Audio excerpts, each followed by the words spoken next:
ආරම්භයේදීම මම ඔබෙන් අහන ප්‍රශ්නය ඔබේ ඉපදීම විශ්වයේ පැවරුමක්ද?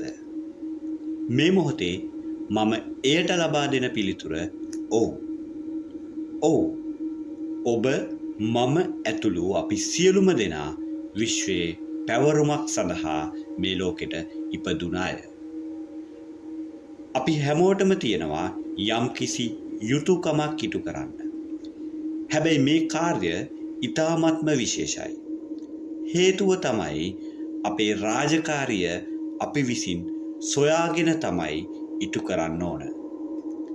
මේ වැඩේදී ඔබ කරන ලොකුම වැරද්ද තමයි තමන්ගේ ජීවිතයට එහෙමත් නැත්නම් මේ පැවරුමට ફોකස් කරන්නේ නැතුව තමන්ගේ ජීවිතයේ තමන්ට නැති දේවල් අනිත් අයත් එක්ක සසදන්න යන එක.